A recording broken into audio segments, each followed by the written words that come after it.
Senhor, nós queremos te agradecer, Pai, porque nós temos a oportunidade de parar alguns momentos, instantes, minutos e horas na nossa vida para ouvir a Tua voz, ó Deus.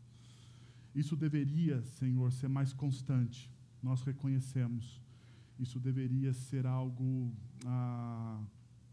corriqueiro, Pai, nas nossas vidas. Porém, muitas vezes somos assaltados pelas preocupações, pelas demandas do dia a dia, que nos roubam, ó Deus, o privilégio de adorar o Teu nome, de ouvir a Tua voz.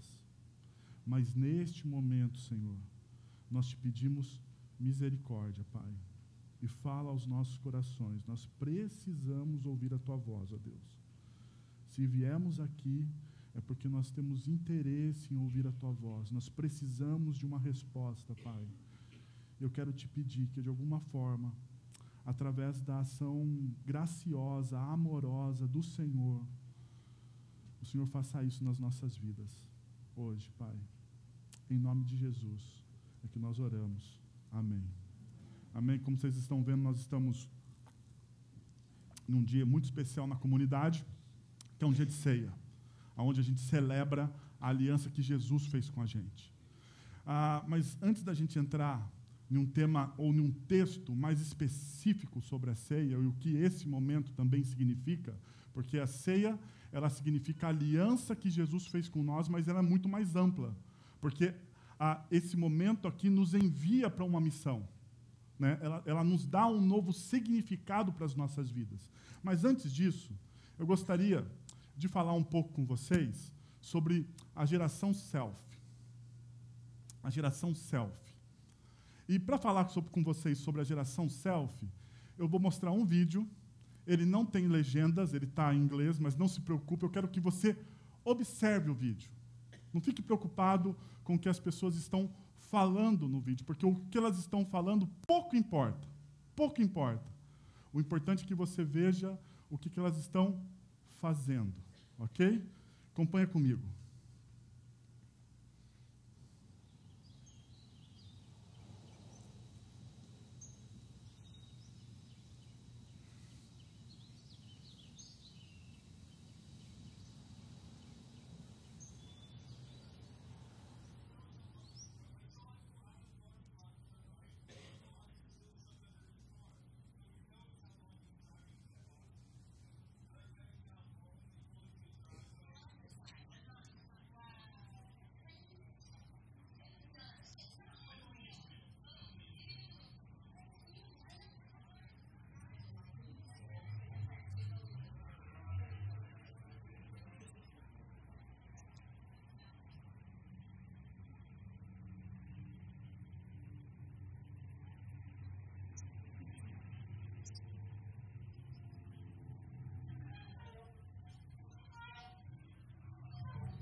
O que vocês acharam? Realidade? Você passou por isso? Posso passar uma vergonha aqui com vocês? Ontem saí eu estava num lugar com 2 casais da comunidade. Enquanto a minha esposa conversava com os casais, eu estava olhando meu celular. Daí eu estava revisando a mensagem ontem à noite. Quando cheguei em casa, eu falei, meu Deus do céu. Meu Deus, o que eu fiz? A geração selfie, segundo John Twenge, é a mais egoísta e mais egocêntrica. No seu livro Generation Me, depois de uma grande pesquisa, porque o John Twenge, ele é da Universidade Estadual de San Diego, autor do livro, e ele pesquisou essa geração. E a conclusão que ele chegou é que essa geração selfie é a mais egoísta e mais egocêntrica. Mas não é só ele que chega a essa conclusão, porque em 2015, a revista Super Interessante, ela trouxe como capa o lado negro do Facebook, e junto com o lado negro do Facebook, ela trouxe nessa reportagem uma pesquisa da Universidade de Michigan. Esses pesquisadores aplicaram dos 14 mil testes em universitários. E eles perguntavam basicamente, eles perguntavam para esses universitários, eu tento entender como meus amigos se sentem. Era uma das coisas que eles tinham que dizer. Você tenta entender como os seus amigos se sentem? Eles faziam, e daí a pessoa tinha que ir lá e falar assim, eu tento entender, eu não tento entender, onde está meu interesse nesse negócio. E eles também perguntavam, eu geralmente me preocupo com pessoas menos favorecidas do que eu. E da mesma forma, esses universitários, esses 14 mil universitários, olhavam, né, para essa pesquisa. E qual foi o resultado? Qual foi o resultado? Veja comigo. Os jovens da geração atual, que cresceram usando a internet, têm 40% menos de empatia do que os jovens de 3 décadas atrás. E essa tendência fica mais intensa a partir dos anos 2000, período que coincide com a ascensão das redes sociais. As pessoas estão menos o quê? Empáticas. Ninguém está preocupado com o que o outro está passando. Ninguém está preocupado com o que o outro está sentindo. Está todo mundo se olhando no celular, né? E pior, o celular virou o nosso espelho, né? O celular virou o nosso espelho. Ninguém mais olha para o outro. A gente olha para o celular nem para olhar o outro. A gente está preocupado com a nossa imagem através das redes sociais e o que isso significa. Então, a gente vive, eu sou também parte dessa geração, não estou falando só de vocês, isso me inclui, a gente vive na fase do selfie. A gente gosta de bater um selfie. Nós estamos indo para a igreja, a gente bate um selfie. A gente está na igreja, a gente bate um selfie. A gente está orando, a gente bate um selfie. A gente lê um texto bíblico, a gente bate um selfie da página que lê o texto bíblico, um selfie da página que lê o texto bíblico, não, mas uma foto. Ou a gente bate um selfie lendo o texto bíblico, né, melhor dizendo, para mostrar o quanto nós somos espirituais, para mostrar o quanto a gente se preocupa com o nosso coração. Mas a questão é, e o outro? E o outro? Porque se você pega, quando Jesus ele vai resumir a lei, eu não sei se você já pegou esse texto de Mateus, ao final do Evangelho de Mateus, quando Jesus está já se despedindo dos seus discípulos, e ele vai resumir a lei, ele fala assim, é perguntado a ele como você resume a lei de Moisés, qual é o resumo, a síntese. E isso, as pessoas faziam essas perguntas aos rabis, porque os rabis eles tinham que elaborar essa síntese. E daí Jesus elabora a síntese dele, dizendo, você deve amar a Deus com todo o seu coração, com todas as suas forças, com tudo que você deve amar a Deus. E qual que é o segundo mandamento que Jesus coloca ali? Mas quando ele fala de amar o próximo, ele não emenda assim. E o segundo é amar o próximo. Ele emenda dessa forma? Vamos ver se você tem um background aí. Ele emenda dizendo assim, você precisa, então, o primeiro mandamento, ama a Deus com tudo que você é, com tudo que você tem. O segundo, ama o próximo. Tá assim? Como está?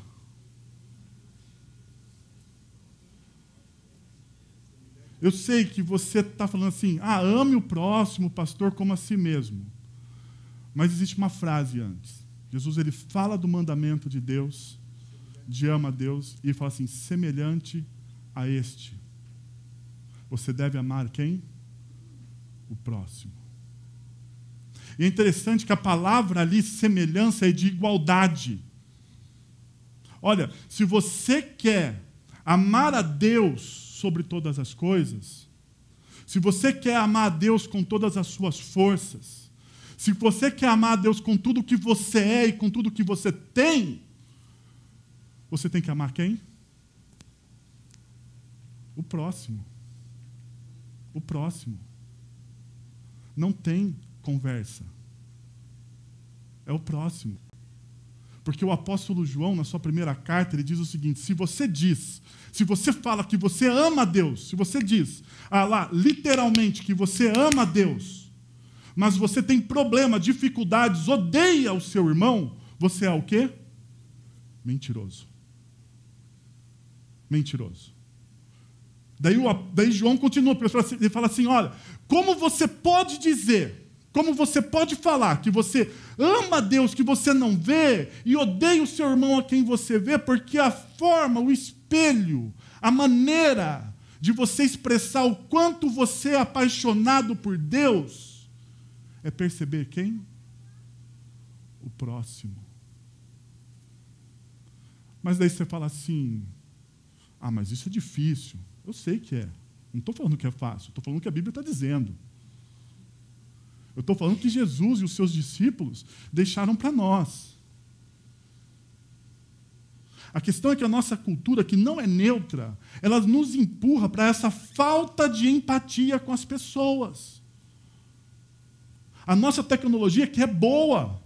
As redes sociais são maravilhosas. Eu não estou pregando contra, gente. Eu não estou dizendo aqui que a gente deve se isolar, vender todos os celulares, voltar a usar o telefone com fio. Não estou dizendo...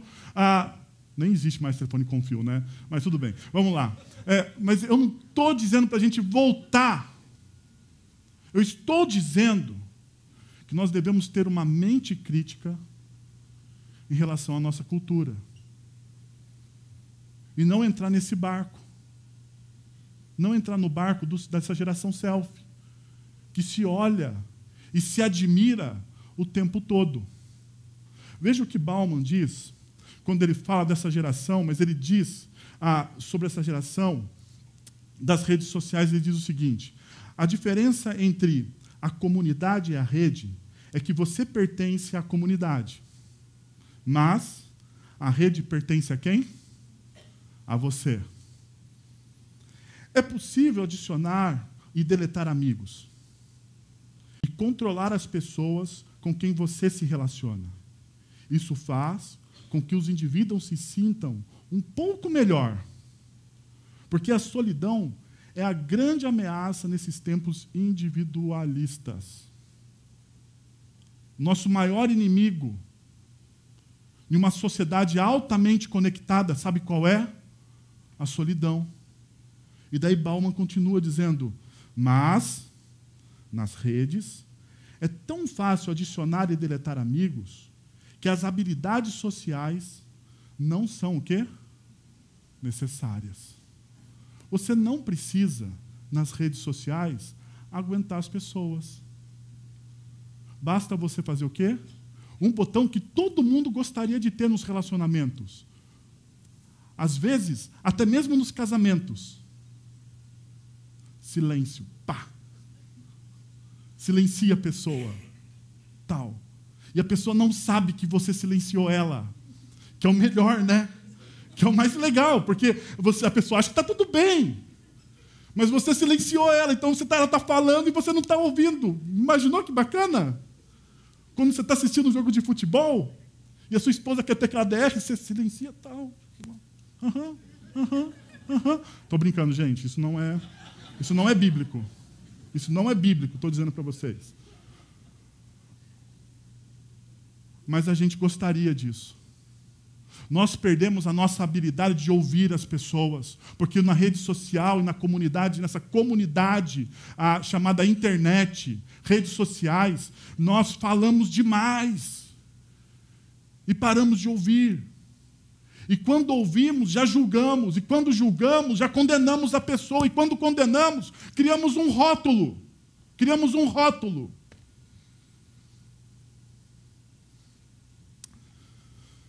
Essa geração é tão caracterizada que o Netflix lançou uma parábola dessa geração. Não sei se você já viu essa série no Netflix, Girl Boss. E ela diz o seguinte, ela conta a história de Sofia Amoruso. Mostra sua personalidade enquanto dava os primeiros passos de seu futuro império, um brechó e-commerce Nastgal. Eu não conheço esse brechó, eu nunca frequentei o brechó dela, mas dizem que é uma potência. Foi avaliado em 100 milhões de dólares. Baita brechó, né? 100 milhões de dólares. Uma grande rede europeia acabou de comprar a loja dela, o e-commerce dela. Ela tem um império. Daí mostra, essa é a heroína da série.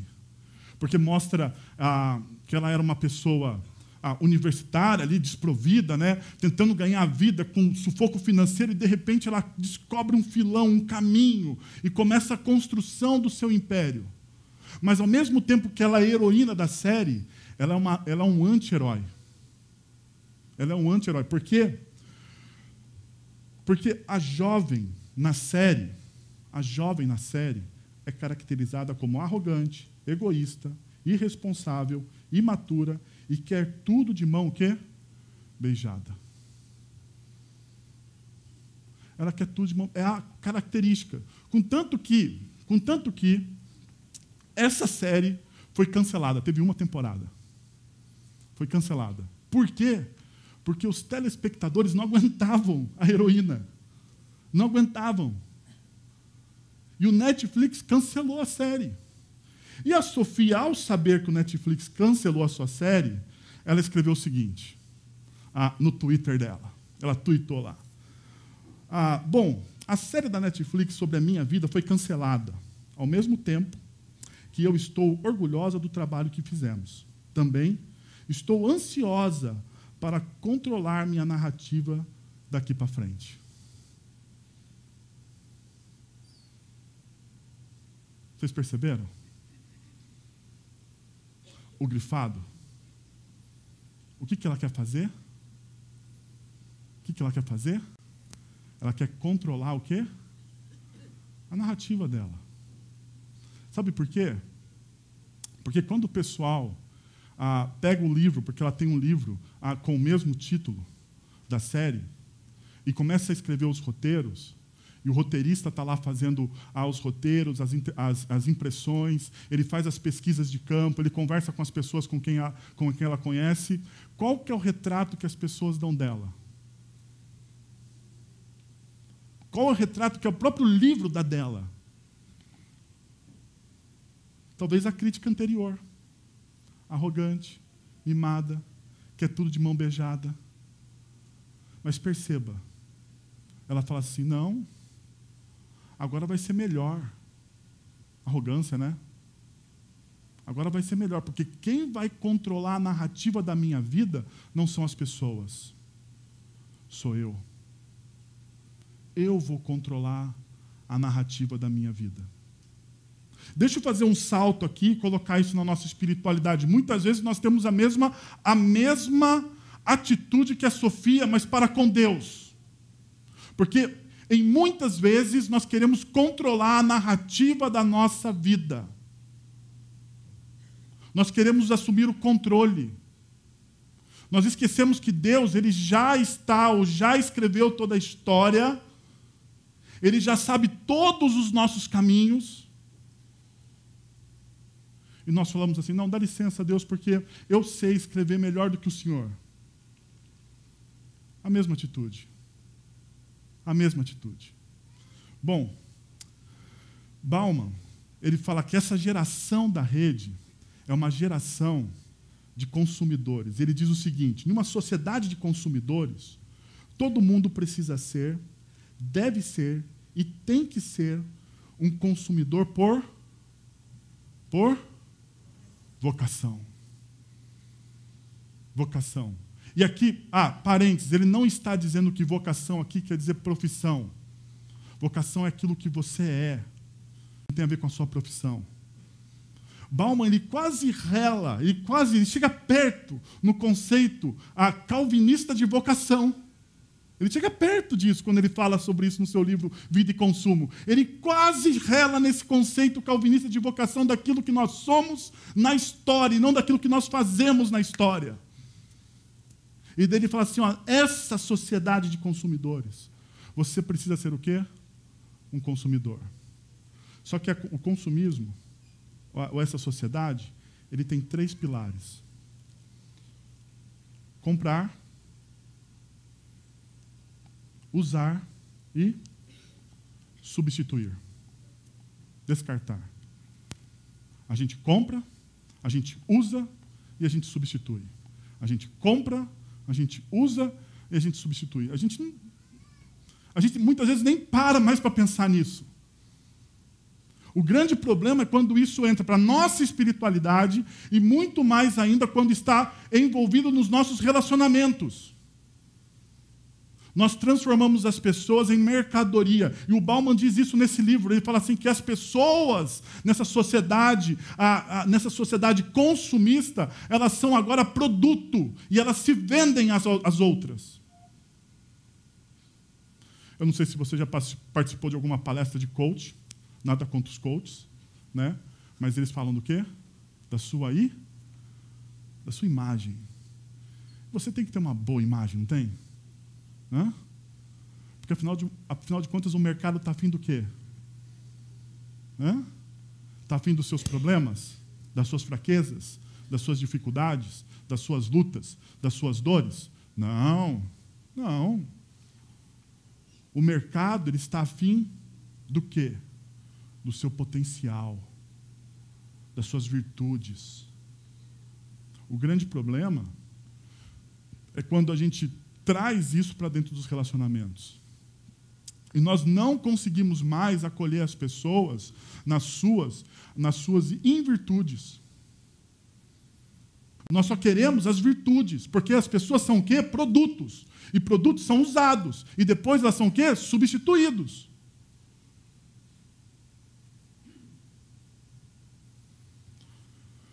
Faz sentido? Era uma pergunta, gente. Você pode falar assim, faz sentido, pastor, faz sentido. Ok. Então, essa cultura narcisista, individualista, ela grita. Se os humildes ganham o reino dos céus, aqui, na terra, o mundo é dos soberbos. É isso que a cultura diz. Essa cultura narcisista e individualista, ela grita isso para nós o tempo todo. Se o reino dos céus é dos humildes, então o aqui e agora é de quem? É dos soberbos. Mas interessante que, como em Gênesis capítulo 3, isso é uma mentira da nossa cultura para nos enganar, para fazer a gente cair, tropeçar, escorregar. E a gente olha para isso e muitas vezes a gente acha que é verdade, porque a gente liga a eternidade, ou o céu, ou o reino de Deus, como uma realidade vindoura. E a gente esquece que Jesus, na cruz do Calvário, ele inaugurou o reino. Ele inaugurou o seu reino de amor, de graça, de misericórdia. Naquela cruz, Jesus aproximou a eternidade de nós. E por isso que quando nós nos rendemos a Jesus como Senhor e Salvador das nossas vidas, esse reino que estava reservado na eternidade, ele entra na nossa história, na história das nossas famílias, dos nossos negócios. E Ele transforma a nossa história. E por isso, então, que Jesus ele fala: bem-aventurados os humildes, pois receberão a terra por herança.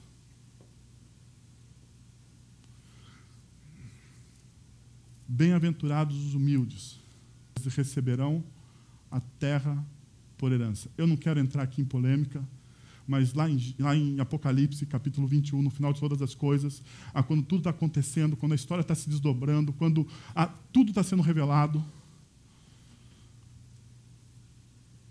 tem alguém subindo aos céus? Em Apocalipse? A igreja subiu? A igreja foi para o céu? Não, né? O que acontece em Apocalipse? Eis que vi a Nova Jerusalém descendo dos céus. A terra é nossa por herança. É uma mentira da cultura. A cultura não é neutra. Não existe neutralidade na cultura. Não existe neutralidade nos sistemas. Por isso que o apóstolo Paulo lhe diz: nós não lutamos contra nós não lutamos contra o sangue e contra a carne. Nós lutamos contra o quê? Contra os principados e potestades do ar, que tomam conta dos nossos sistemas. Por isso que o apóstolo Paulo diz que a cruz de Cristo, a pregação do Evangelho, ela é poderosa para romper o quê? Todo e qualquer sofisma, todo e qualquer tipo de pensamento que tenta enganar o nosso coração a respeito do reino de Deus e a sua realidade e a sua verdade.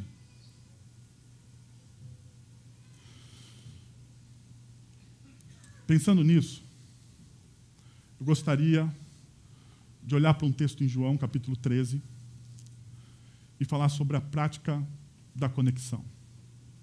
A prática da conexão. E, para começar falando sobre isso, eu quero te dar um contexto desse Evangelho de João. E a tônica do Evangelho de João, da mensagem do Evangelho de João, ou da mensagem de Jesus no Evangelho de João, melhor dizendo, ela é a tônica do amor. Perceba comigo que João, de capítulo 1 até o capítulo 12, ele fala sobre o ministério de Jesus.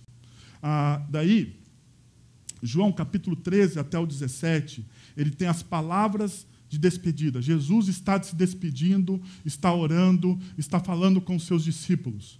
E João, do capítulo 18 até o capítulo 21, ele fala sobre a morte e ressurreição, ou João fala sobre a morte e ressurreição de Jesus e os efeitos desse na história e na vida dos discípulos. Nessa primeira parte, a palavra amor, ela aparece 12 vezes.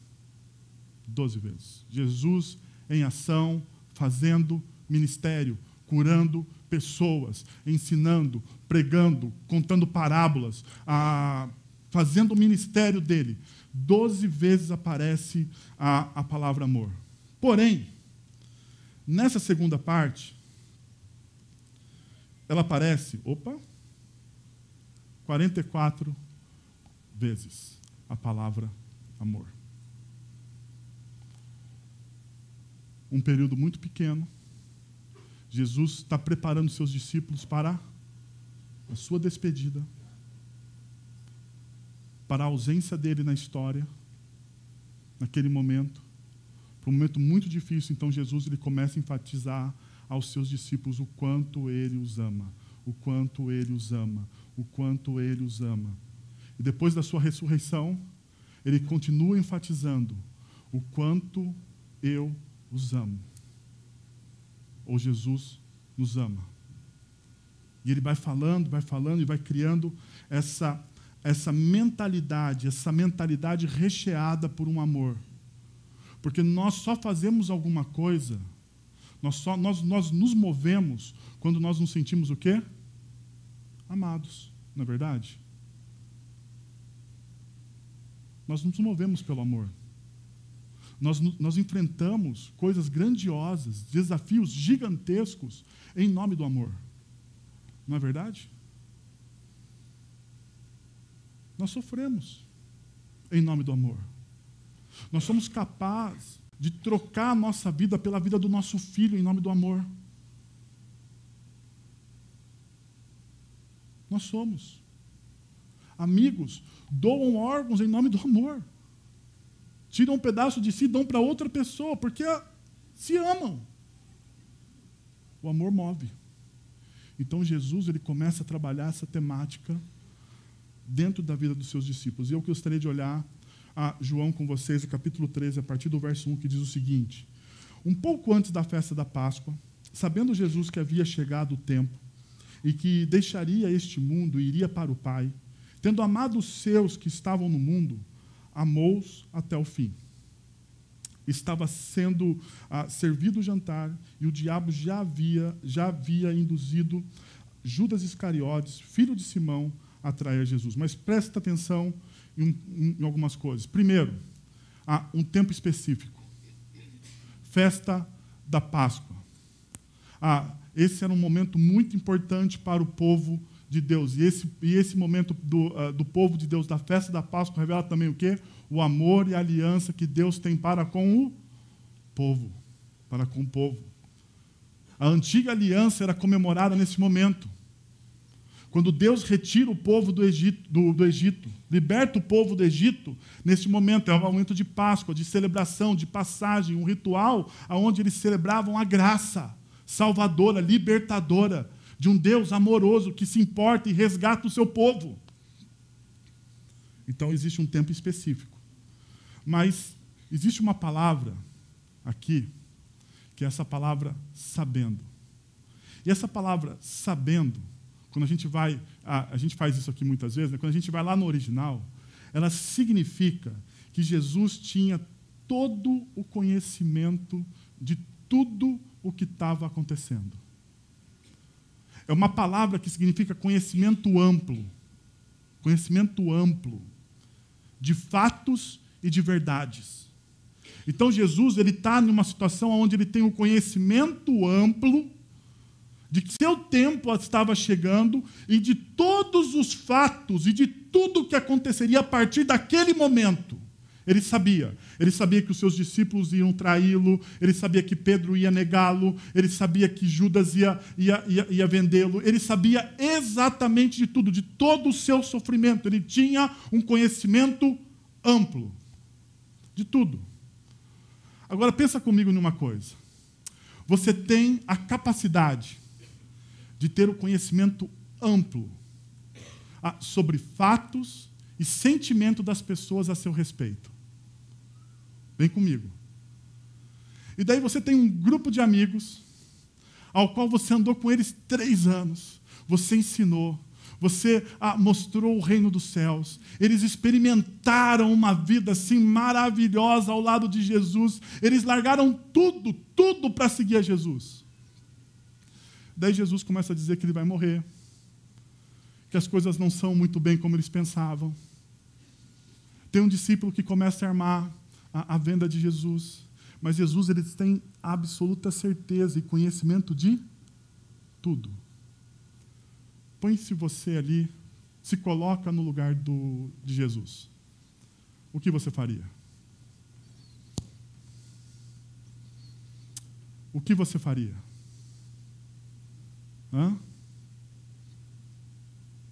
O que você faria se você tivesse o conhecimento amplo do que Jesus, do que as pessoas pensam e iriam fazer com você um pouco para frente? O que você faria? Qual seria a sua atitude? O texto diz que Jesus amou esses caras até o fim. Mesmo sabendo de tudo. Jesus amou esses caras até o fim. E daí o texto ele continua. Ele diz, Jesus sabia que o Pai havia colocado todas as coisas debaixo do seu poder e que viera de Deus e estava voltando para Deus. Assim, levantou-se da mesa, tirou sua capa e colocou uma toalha em volta da cintura. Depois disso, derramou água numa bacia e começou a lavar os pés dos discípulos, enxugando-os com a toalha que estava em sua cintura. Agora perceba uma outra coisa. Todas as coisas estavam debaixo do poder de Jesus. Todas. Todas. Agora vem comigo. Ele tem sabedoria. E ele tem poder. Ele tem sabedoria de tudo o que está acontecendo. E ele tem o quê? Poder. Todas as coisas debaixo do seu poder. O que você faria? O que você faria? E você está prestes a passar por um sofrimento gigantesco, enorme, que a gente não tem dimensão, mas que Isaías diz que a carne de Jesus, que ele foi triturado, que ele foi triturado pelos nossos pecados, pelas nossas falhas, pelos nossos erros. A pergunta é, o que você faria?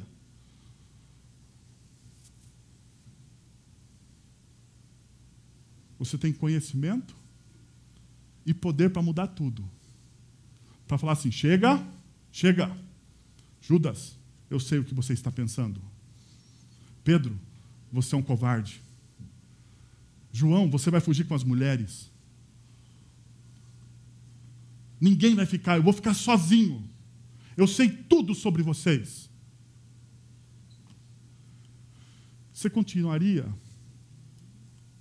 a limpar os pés desses discípulos? Você serviria essas pessoas? Mas você comeria com essas pessoas? Você comeria com elas, sabendo de tudo? Ou você bateria na mesa e falaria assim, eu sei tudo o que vai acontecer e eu tenho o poder para mudar tudo isso e a partir de agora tudo mudou? Mas sabe o que é impressionante nessa narrativa? É que Jesus ama, o amor de Jesus é até o fim. Amor até o fim.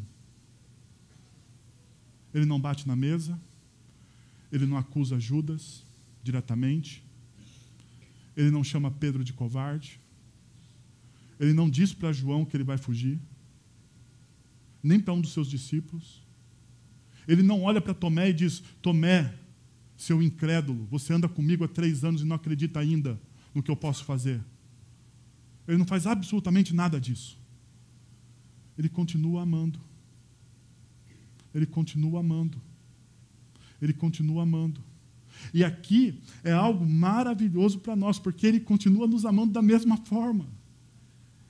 E mesmo sabendo tudo o que a gente faz, e mesmo tendo o poder para mudar todas as coisas, ele continua amando. Ele continua amando. Ele continua te amando. Ou você, ou eu, somos diferentes desses discípulos que aqui estão reunidos no texto. Somos, de alguma forma, diferente deles? De maneira nenhuma. De maneira nenhuma. Somos como eles. Farinha do mesmo saco, do mesmo jeitinho. Do mesmo jeitinho. Fracos da mesma forma. Da mesma forma. E daí diz o texto, depois disso, derramou água numa bacia e começou a lavar os pés dos discípulos, enxugando-os com uma toalha que estava em sua cintura. A pergunta que eu quero responder com vocês, rapidamente, é: o que significa para nós lavar os pés? O que significa para nós lavar os pés dos discípulos? E o texto continua mostrando para a gente. Quando terminou de lavar-lhe os pés, Jesus tomou a vestir sua capa e voltou ao seu lugar. Então lhes perguntou, vocês entendem o que eu fiz? Vocês me chamam mestre e senhor, e com razão, pois eu sou. Pois bem, se eu, sendo o senhor e mestre de vocês, lavei-lhes os pés, vocês também devem lavar os pés uns dos outros. Eu lhes dei o exemplo para que vocês façam como lhes fiz. E o texto nos fala de uma lição de uma humildade persistente. De uma humildade persistente. Porque o versículo 13 nos revela isso. O versículo 13, Jesus, ele coloca sobre ele 2 adjetivos. Eu sou o seu mestre.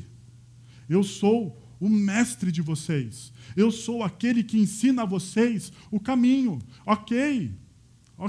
E talvez esse adjetivo aqui é o adjetivo mais fácil da pessoa de Jesus, a qualidade mais. Ele é o nosso mestre. Todo mundo quer ter um mestre. Num mundo de espiritualidade como o nosso, numa sociedade altamente espiritualizada, quem não quer ter um mestre? Um mestre sábio, que fala palavras bacanas, que promete uma vida eterna. Quem não quer ter um mestre?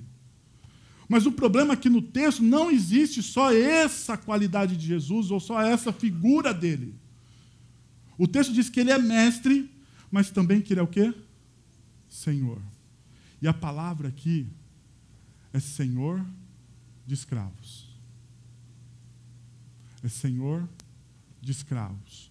Dono de escravos. Jesus olha para eles e fala assim, olha, eu sou o mestre de vocês, mas também eu sou quem? O Senhor de vocês. Toda autoridade me foi dada. Eu sou o Senhor. Eu sou o Senhor. Não importa se você pensa sim ou não, não importa. Ele é na história o Senhor, e não importa o que a gente acha disso. Ele é na história, e na hora que ele se revelar novamente, nós vamos ver como ele é de fato o Senhor da história. Ele é o Senhor. Mas perceba, vocês devem lavar os pés uns dos outros. Eu sou o Senhor, mas vocês devem lavar os pés uns dos outros. Filipenses, capítulo 2, versículo de 3 a 7, diz, nada façam por ambição egoísta ou por vaidade, mas humildemente considerem os outros superiores a si mesmos. Cada um cuide não somente dos seus interesses. Perceba, cada um cuide não somente dos seus interesses. O outro, a pessoa que está ao meu lado, também é meu interesse. Também é meu interesse. Mas também dos interesses dos outros. Seja a atitude de vocês a mesma de Cristo Jesus, que, embora sendo Deus, não considerou que o ser igual a Deus era algo a que devia se apegar-se. Mas esvaziou-se a si mesmo, vindo a ser servo, tornando-se semelhante aos homens, tornando-se semelhante aos seus escravos. E sendo encontrado em forma humana, humilhou-se a si mesmo e foi obediente até a morte, e morte de cruz. Ele humilhou-se a si mesmo. Humildade persistente. Não é uma humildade que você fala assim, porque na nossa cultura, né, existe uma falsa humildade. Né? A gente olha a gente famosa e fala assim, essa pessoa é humilde. Não. Essa humildade é se colocar no lugar do outro, sentir como o outro. Acolher o outro nas suas misérias, porque foi o que Jesus tende em vós o mesmo sentimento, tende em vós a mesma... Esse sentimento, essa palavra sentimento, muitas vezes, ela conspira contra o texto de Paulo, porque a palavra ali seria tende em vós a mesma atitude que houve em Cristo Jesus. Atitude. Ação. Porque você se conectar a uma pessoa, você servir a uma pessoa, você ser humilde com uma pessoa, requer o quê de você? Requer o quê?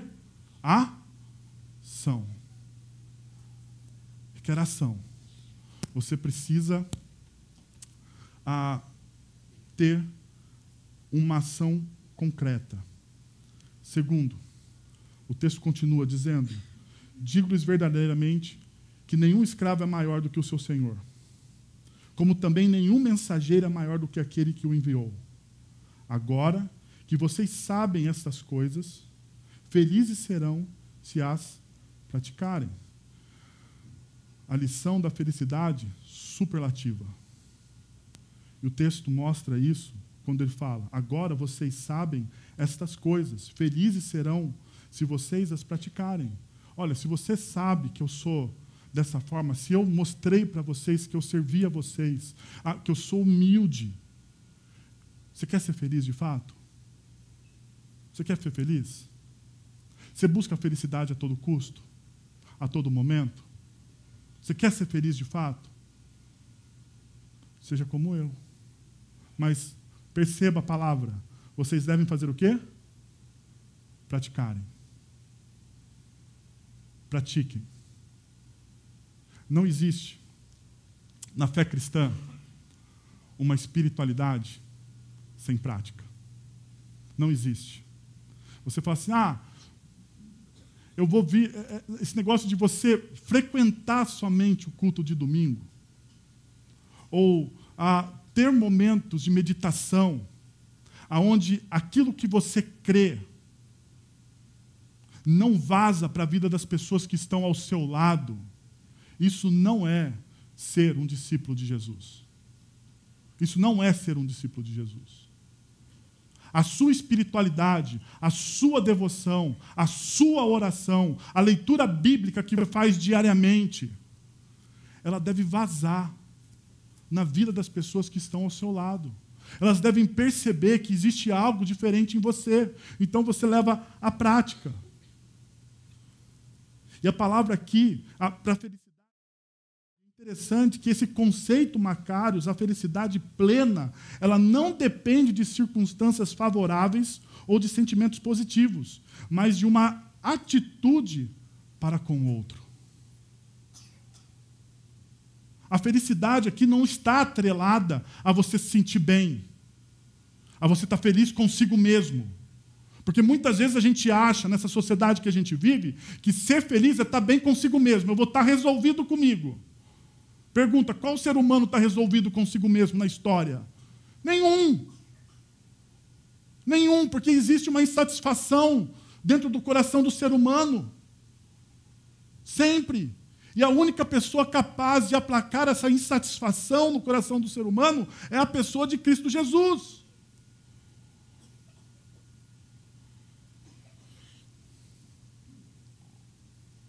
Branham Manning diz o seguinte: o pecador salvo está prostrado em adoração, perdido em assombro e louvor. Ele está em êxtase, ele está feliz. Ele sabe que o arrependimento não é o que fazemos para obter o perdão. É o que fazemos porque fomos perdoados. Ele serve como expressão de gratidão em vez de esforço para a obtenção de perdão. Perceba, o crente ele serve como expressão do quê? A pessoa, o discípulo de Jesus, aquele que reconhece Jesus como Senhor e Salvador da sua vida, aquele que tem uma conexão íntima e profunda com Deus, ele serve como uma expressão do quê? De gratidão. Deixa eu fazer uma pergunta para você com toda sinceridade hoje. Você é grato por aquilo que Cristo Jesus fez na cruz por você? Você é grato por isso? Você já reconheceu? Você que já reconheceu o que Jesus fez por você na cruz do Calvário, você é grato? Sou grato por isso, ok. Então deixa eu te fazer uma segunda pergunta. Se você é grato por aquilo que Cristo Jesus fez na cruz do Calvário por você, qual é a expressão real disso na sua vida? Qual é a expressão real disso na sua vida? Eu não estou falando estou falando ao seu coração. Eu estou pedindo para você perguntar para o seu coração. Qual a expressão real disso na sua vida? E o texto, então, ele diz o seguinte: depois que Judas saiu, Jesus disse: agora o Filho do Homem é glorificado e Deus é glorificado nele. Meus filhinhos, vou estar com vocês apenas mais um pouco. vocês procurarão por mim, como eu disse aos judeus. Agora lhes digo, para onde eu vou, vocês não podem ir. Um novo mandamento lhes dou. Amem uns aos outros como eu os amei. Vocês devem amar uns aos outros. E a lição aqui é a lição de um novo, ou do novo amor.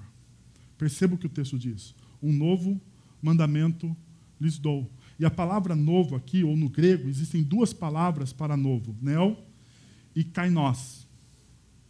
Mas a palavra neo, ela significa o seguinte: algo novo, excepcionalmente novo, não existia e passou a existir. Não é essa palavra que o texto usa. A palavra é kainos. É a palavra de novo, de algo que foi renovado. Por quê? Porque em Levíticos, capítulo 19, versículo 18, tem esse mandamento. Ama o teu próximo. Ama o teu próximo como a ti mesmo. Está lá. Levíticos, capítulo 19, versículo 18. Porém, tem uma diferença. Tem uma diferença gigantesca. Ele não tem Jesus falando, como eu os amei. Sabe por quê? Porque no Antigo Testamento, as pessoas não tinham uma imagem do que significa amar o próximo, como a ele mesmo.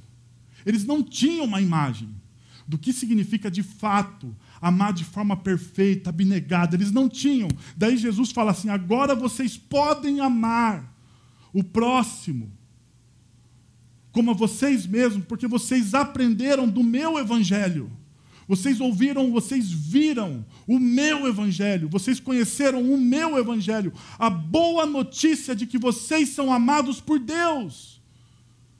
Não importa como você esteja, vocês são amados por Deus. Não importa o que vocês vão fazer, porque é isso que o texto se trata. Se trata daquilo que os discípulos iriam fazer. Não importa. Vocês já são amados por Deus. Já são amados por Ele. Independente de qualquer atitude, vocês já são. De qualquer palavra, vocês já são amados. E a partir de agora, quando você reconhece que você é amado, você não está mais sozinho, porque Deus envia, através do sacrifício de Cristo Jesus, o Espírito Santo. Aquele que nos consola, aquele que fala aos nossos corações, aquele quando nós estamos numa profunda solidão humana, sem ninguém por perto, Ele está perto, porque Ele é o Deus presente. Ele é o Deus presente. É aquele quando você ouve numa cadeira de um consultório que você tem câncer. Você sabe que você não está sozinho. Você sabe que você não está sozinho. Porque o Deus presente está lá. Essa é a nova forma. Ele nos deu o exemplo. Amem. Amem. Amem como eu amei vocês. Amem da mesma forma. Por fim, o texto diz o seguinte: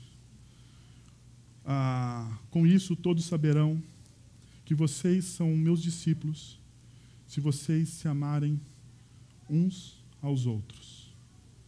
E a lição de uma missão eficiente.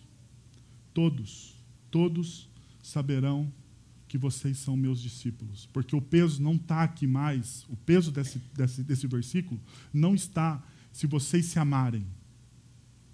Não está mais aqui. O peso desse versículo está: com isso todos saberão. Com isso todos reconhecerão que vocês são meus discípulos. Porque vocês se amam. Leslie Newbegin diz o seguinte: a melhor explicação para o Evangelho é uma congregação de homens e mulheres que acreditam e vivem pelo Evangelho. E o que é o Evangelho? O Evangelho é Deus em amor, rompendo na história, através de Cristo Jesus, amando você da forma mais perfeita, mais avassaladora, mais assombrosa que alguém pode amar. Amando você até o fim, não permitindo que você fique sozinho. Nunca mais. Nunca mais. Esse é o Evangelho. Esse é o Evangelho. Eu queria convidar você, então, a pensar.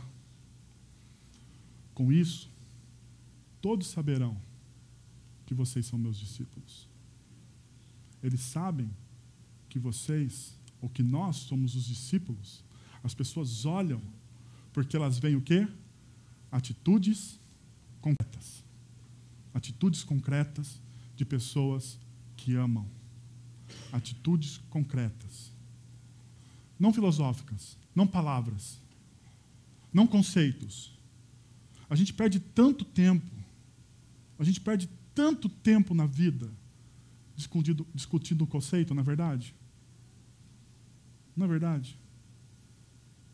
A gente perde tanto tempo precioso querendo saber quem veio primeiro, o ovo ou a galinha. Não é verdade? Quando você só precisa viver o Evangelho. Você quer transformar o seu casamento? Viva o Evangelho. Você quer transformar a sua família? Viva o Evangelho. Você quer transformar os seus filhos? Viva o Evangelho. Atitudes concretas. Pergunte o que Jesus faria no seu lugar. Pergunta para Ele. Inclusive, pergunta para Ele: Jesus, a situação está assim, o que você faria? E eu te garanto que Ele vai te responder. Para você praticar e refletir. Em meio à cultura do selfie, engaje-se no serviço voluntário às pessoas ao seu redor, através dos dons e talentos que o Criador te deu. Em meio a essa cultura do consumir, do usar, do comprar, do consumir, do usar e do descartar, quero convidar você a servir. A servir. Isso vai transformar a sua vida. Isso vai encher o seu coração de alegria. Isso vai te dar um novo significado. Você vai ver que você faz parte de um reino maior do que você mesmo. Segundo,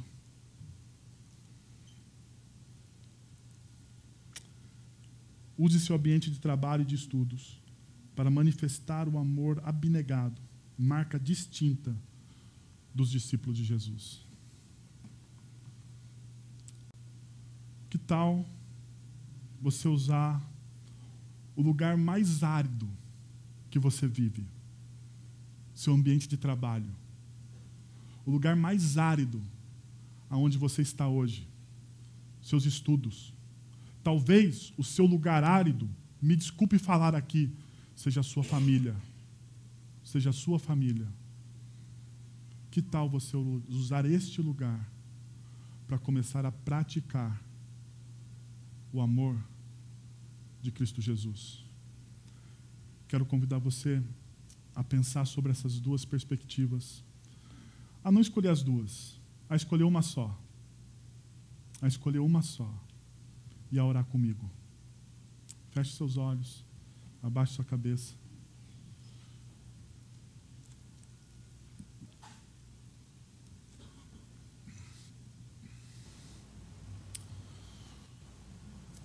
Senhor, nós estamos aqui reunidos diante da Tua mesa, diante desse ato, ou desse símbolo, dessa memória, desse memorial de que é o Teu amor, ó Pai, por nós. O Teu amor é incrível, Senhor. O Teu amor é incrível. Talvez a única coisa, Senhor, que eu possa dizer hoje é que Teu amor é incrível. e ele é revelado através de Cristo Jesus. Nos ajuda, Pai, de alguma forma, a não sermos meros ouvintes, mas praticantes, ó Deus, do Teu Evangelho. Nos ajuda, Jesus, a buscarmos a Tua graça, a Tua misericórdia. Nos ajuda, Senhor, a ouvir a Tua voz diante de tantas vozes. Nos ajuda a amar, ó Pai, a quem nós não queremos amar. Nos ajuda, Senhor, a acolher a quem nós não queremos mais acolher, Senhor. Isso pode estar acontecendo entre pais e filhos, entre maridos e esposas, famílias, irmãos, amigos. Nos ensina, Senhor, a amar e nos dá a coragem, Deus, através do Teu Santo Espírito, de amar como o Senhor amou. Em nome de Jesus que nós oramos. Amém.